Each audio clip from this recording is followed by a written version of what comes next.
Hi, everyone, and welcome back to another episode of Gendering Geopolitics, where I have quick 10-minute conversations with women around the world on pressing issues of today.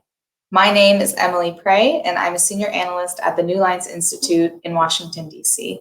Today, I am honored to be joined by the brilliant Noura Erakat, author and associate professor at Rutgers University. Thank you so much for joining me today, Noura. Thanks for having me, Emily. So today we'll get right into what's going on in Israel and Palestine. What is the significance of the Israeli government choosing to attack Al-Aqsa Mosque, the third holiest site in Islam, during Ramadan, and bombing Gaza on Eid, one of the holiest days for Muslims? So I think it's important to put into context that Israel is not merely choosing to attack on these particular days or in this particular month, but that Israel's attack on Palestinians is sustained throughout the year, every day. It is a structure of violence. It is what Palestinians have been highlighting as the structure of a settler colonial regime that seeks to replace Palestinians, remove Palestinians, and to replace them with Jewish Zionist settlers in their place. It is also framed and encapsulated in what we have termed an apartheid legal regime that reflects the 1973 convention that declared apartheid as a crime against humanity for its structure of creating two sets of laws for two sets of people in order to enshrine the supremacy of one racial group. Now, moving into this moment right now, Palestinians recognize that the attack on Sheikh Jarrah was far more than what the state in its propaganda talking points has referred to as a real estate dispute. This is not a real estate dispute because the removal of Palestinians from their homes means that they become refugees again.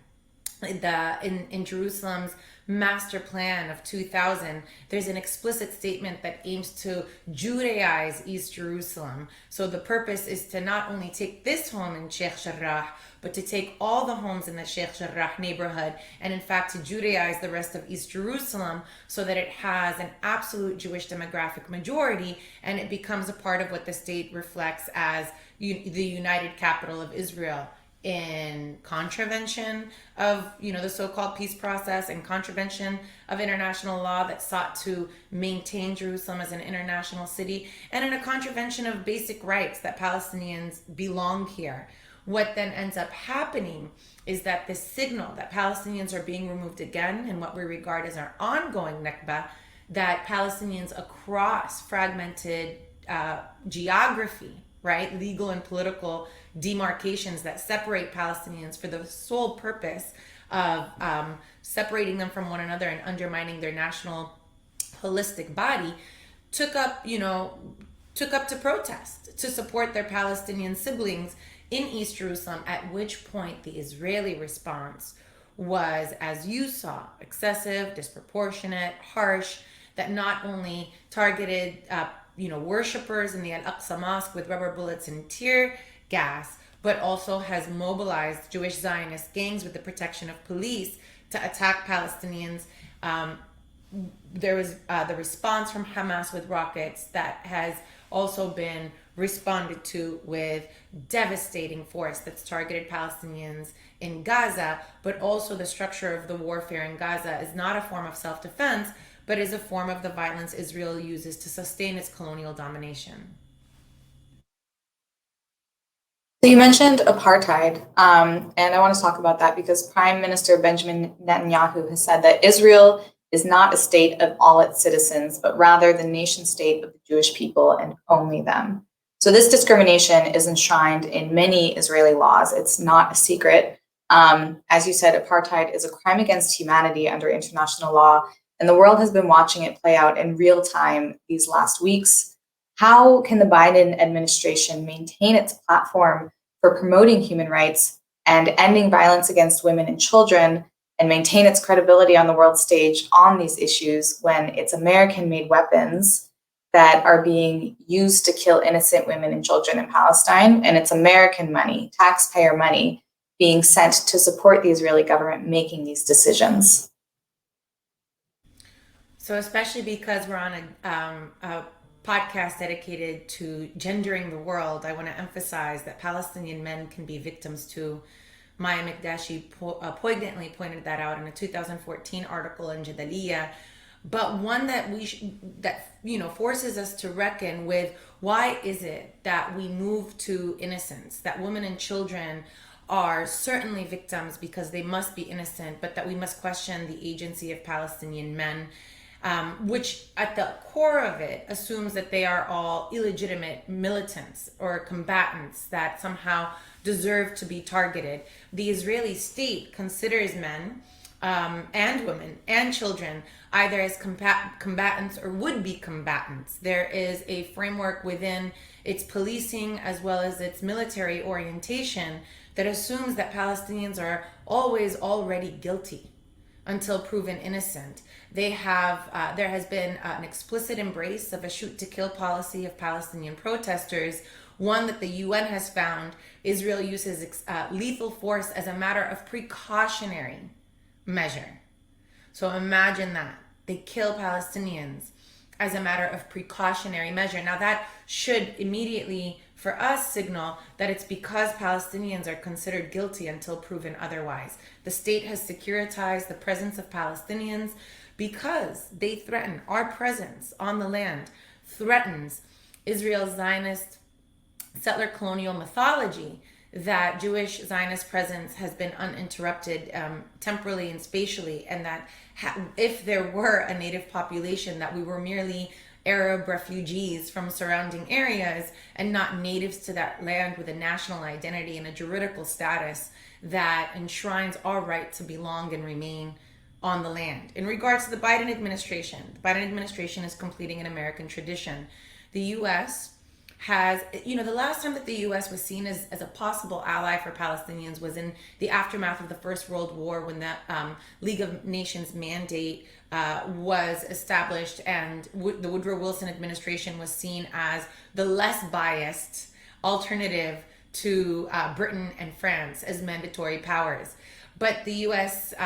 has made its allegiance to Israel and its protection unequivocal and clear since the 1967 war, when the Lyndon B. Johnson administration inaugurated a policy of qualitative military edge to Israel, which ensures that it can defeat militarily any single nation in the Middle East or all of them put together. That's why Israel right now is the only nuclear power in the Middle East, though it's an open secret, though it's maintained as a secret, and they are not pressured to sign a non-proliferation agreement even. It is why the U.S. provides Israel unconditional military support. It's why the United States also, in its adoption of the Land for Peace framework, protects Israel at the Security Council, where it's issued 43 vetoes to shoot down Security Council resolutions aimed at either holding Israel to account or of ushering an international resolution to the Palestinian question.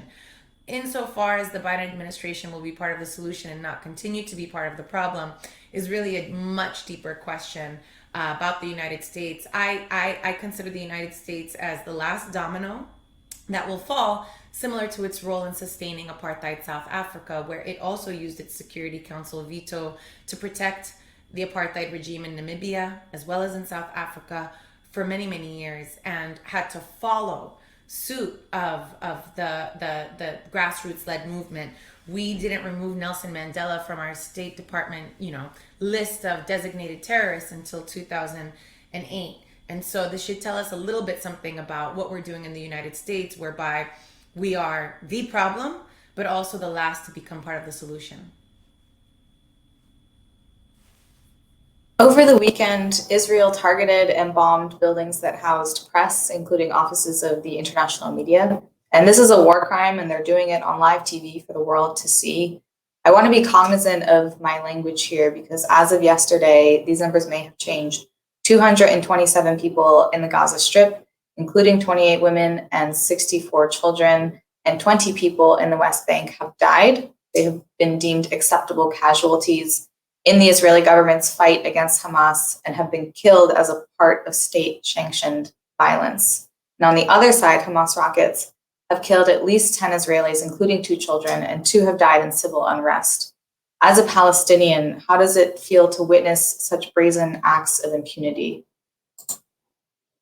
So I just want to emphasize language here when we describe that Palestinians have died. This is kind of the frame, this is the precisely actually the framing that's been used in most media to describe the killing of Palestinians in the passive tense, which passive voice, excuse me, which removes the agency of the state of Israel, of state violence. It's Israeli airstrikes that have killed Palestinians. It's Israeli snipers that have killed Palestinians. You also mentioned that this has been a response to Hamas. I have to emphasize to people, there are no rockets from Sheikh Jarrah. There are no rockets from Haifa or Lid. There are no rockets from Ramallah. There are no rockets from Al Khalil. And yet the state, as well as, a Zionist settler society, has attacked Palestinians all over these Palestinian geographies. So let's be mindful of how the framing of this and making it, seeing that this is about Israel versus Hamas works to obscure a broader context that actually unites Palestinians across these fragmented geographies. On Tuesday, in the launch of what has been the first general national strike across all Palestinian geographies and the diaspora, it's been called, this is the Intifada of unity. This is the uprising of unity, which is attempting to rehabilitate our national whole as a singular people, and not as Palestinian East Jerusalemites who are fighting against removal and deliberate administrative policies that are meant to ethnically cleanse the city, not as Palestinians in Gaza who are working towards lifting the siege for a modicum of freedom, not as Palestinians in the West Bank who are eager to end the occupation, or Palestinians who are citizens of the state who are truly pushing for to actually challenge Zionism and Jewish supremacy as a central organizing principle of government, which then frames them as enemies of the state, and Palestinians in the diaspora like myself, who do not have the right to return or to belong and have to travel on foreign visas as tourists in order to visit my family, and who knows for how long more, right? At what discretion. As I watch this, I am very troubled by the lack of humanity in regards to Palestinian lives. Even when Israel is not killing Palestinians in our flesh, it is creating the conditions that makes the possibility of life and the horizon for a decent, dignified life much limited, much more limited, so that I wouldn't just measure the violence in the body counts, but in what are the social conditions that have been created in order to limit our possibilities for thriving into the future. And I think that the inability to have empathy for Palestinian in our conditions is frankly a response to a lot of media framing, but also a response to a framing that our oppressors happen to be Western civilization's canonical victims. And that victimhood has been used as a justification to perpetually oppress Palestinians. And I think that what we need to say is that that is not a blank check. Palestinians have made very clear that we see a future with Jews in a pluralistic society. We do not seek anyone's annihilation, where in the response, the chants have been death to Arabs, turn Gaza into a parking lot, transfer the Arabs, load your guns, lock and load your guns.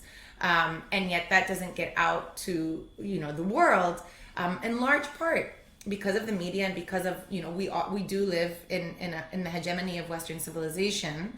And I say that to say that, there are other crimes against humanity that don't figure so centrally. I would say primarily the transatlantic slave trade, indigenous genocide across many lands. Those things do not figure as canonical forms of victimhood, which is why you see from the global South tremendous amount of support for Palestinians, because they also hail from these colonial, former colonial geographies or neo-colonial geographies today, where they understand that full well. There's a desensitization to Palestinian death because colonial violence has been normalized.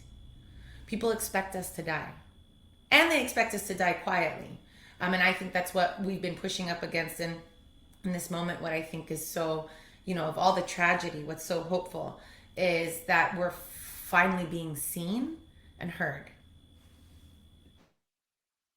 I want to thank you for your work and your words on how important framing is and how important language is and pushing back against the media and against my own question. I appreciate it. I'm always happy and excited to learn. And so just thank you so much for your work on that. Speaking of the media, do you see a difference in how international media, particularly the US media, is covering this current conflict as opposed to the conflicts in the past? Yes and no. Yes and no. So we're, on the first few days of the bombing campaign of the besieged Gaza Strip, as I was watching my news feed and seeing families being pulled out from the rubble, as I was hearing from friends in Gaza who were devastated that they were facing yet another eliminatory campaign without international protection yet again. I was looking at headlines from AP, the Washington Post, Reuters, and others, and all of the headlines showed us images where plumes of smoke and headlines or Israeli tanks at the Gaza perimeter, and headlines that said that Israel attacks Hamas tunnels. Right? It's like they were attacking families. They are attacking inhabited homes. They are attacking bookshops. They are attacking coronavirus facilities. We are still in a pandemic where 58,000 Palestinians have now become homeless, where we should be sheltering, and Israel refuses to vaccinate them, right? They are attacking a besieged population that cannot flee to become refugees again. They are attacking children. They are attacking, right? And so the framing is every part of it. How would anybody looking at that headline know that the Gaza Strip was a site of communities and families and homes and life, of playgrounds and libraries, and places of worship and cafes by the seaside and fish cookouts on the Mediterranean coast? Reading these headlines, you would think that Gaza was a military base, right?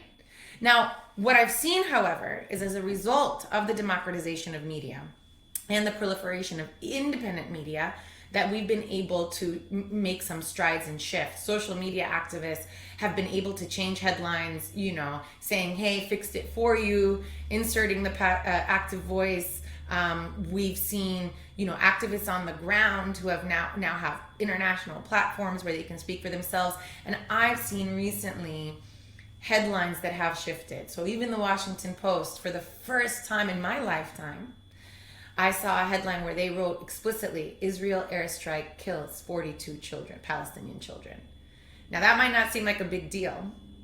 It just seems like honest journalism. But for Palestinians, this is a major turning point. That turning point has also been reflected in the fact that we're breaking through this taboo. There's been such extreme punishment for speaking for Palestinian human rights. We've seen Angela Davis, right, an icon who's had rewards revoked. We've seen Mark Lamont Hill be removed as a CNN contributor for his solidarity. Stephen Salaita having his tenure revoked. Achille Mbembe being deemed having an award revoked from Germany, and being deemed an anti-Semite because he called for boycott of settlement products and for an end of the occupation. This is a South African black man who has been framed as such. And so, people understand punishment is real. And there has been fear around speaking out on this topic. And that's why I think the media has also been part of that fear. Nobody wants to lose their job. It's this idea of self-preservation. Why? Right? Palestinian may as well be a lost cause, Palestine. And so what I've seen in this moment is a breakthrough of that through that dam of fear. We've seen members of Congress take to the House floor explicitly call Israel an apartheid state. We have seen them call for the conditioning or the cutting of U.S. military support altogether. Bernie Sanders is proposing that. He wants a debate on the U.S.'s new package of $735 million of additional military aid. That's huge. And we've seen, I think, even if the media, in my experience as someone who's been doing this for a bit of time, my experience on the media has been I am no longer have to prepare for hostile interviews as much as before. there is room for me to speak not as a corrective, but as an expert, and to be taken, seriously, incredibly as a Palestinian.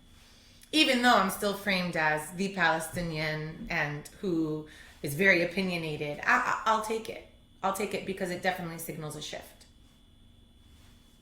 Well, that leads right into my next question, which is, as a Palestinian and as a woman, speaking on Israel's oppression of Palestinians and the structural violence at play, something that most people tiptoe around for fear of being labeled anti-Semitic. What pushback have you received in your work? It sounds like it's getting better now, but in the past, what has the situation been? So let me spare the audience of what personal tribulations have looked like. I think that's just, you know, I'll just speak on a matter of structure of what this has looked like.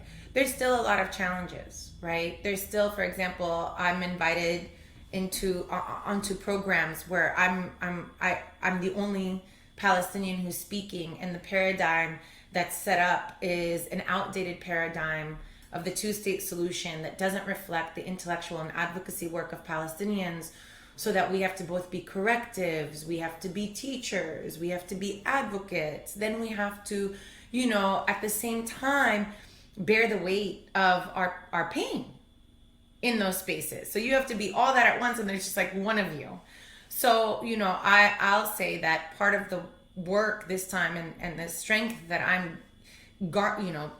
cultivating, is to respond and say, I actually don't want to be a part of, I don't want to be a part of this framework, right? In the past, we didn't have an option. We had to go in and deal with that because there were no options. We were literally breaking through a dam. And now I think that the shift has become where we can ask for some greater intellectual and ethical integrity on how we frame this, so that we're not constantly the corrective, but that, framing the apartheid framework is no longer this radical idea, but instead it represents a decades-long tradition amongst Palestinian intellectuals and scholars that has been adopted by multiple institutions, including the Russell Tribunal, the UN, ESCWA, by B'Tselem, an Israeli human rights organization, as well as Human Rights Watch, right?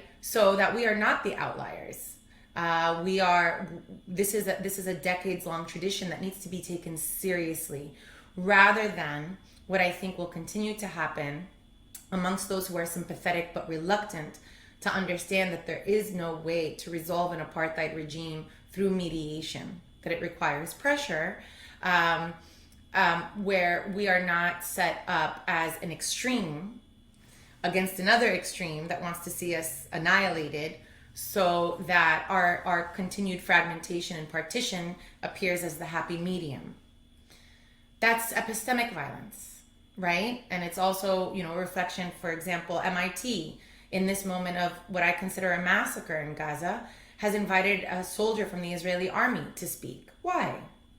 I mean, that's just dishonest. When do the victims get to speak? How is it that the Israeli soldier is going to explain to you from their perspective as they're shooting, dropping missiles and shooting from the perimeter, going to explain the ethics of that warfare? Isn't a Palestinian from Gaza better suited to be able to narrate that story?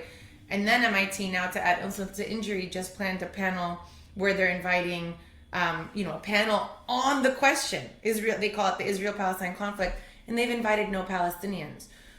So this is all to say that we're still in an uphill battle, right? We are pushing up against in deeply entrenched paradigms that have been upheld through, politics of fear, politics of intransigence, politics of failure and a lack of vision, and are part of a freedom movement along with others where there is no silver bullet, right? So I recall very vividly during Black uprisings, which have been the most inspiring protests, of our recent history, especially in the United States, where activists were asked to provide a blueprint of, well, then what's your solution, right? And this is a similar moment. Just because we are demanding change doesn't mean we also have to have a blueprint for what that change looks like. To develop a blueprint, we need support to end the violence against us. We need support epistemically to be able to center us as experts and agents. We need support institutionally to be able to support the work of being able to think anew and to have radical imaginations, but to expect us simultaneously to fight for our lives and to tell you, exactly what the steps are on the path to freedom is a politics of aversion and deflection. And I would encourage those who are entrenched in that to reevaluate what that means to those who are enduring violence. That is all the time we have for today, but thank you so much for joining me, Noura. This has been absolutely fascinating. Thank you for your powerful testimony and for coming on today to educate me and to educate everyone else who's watching.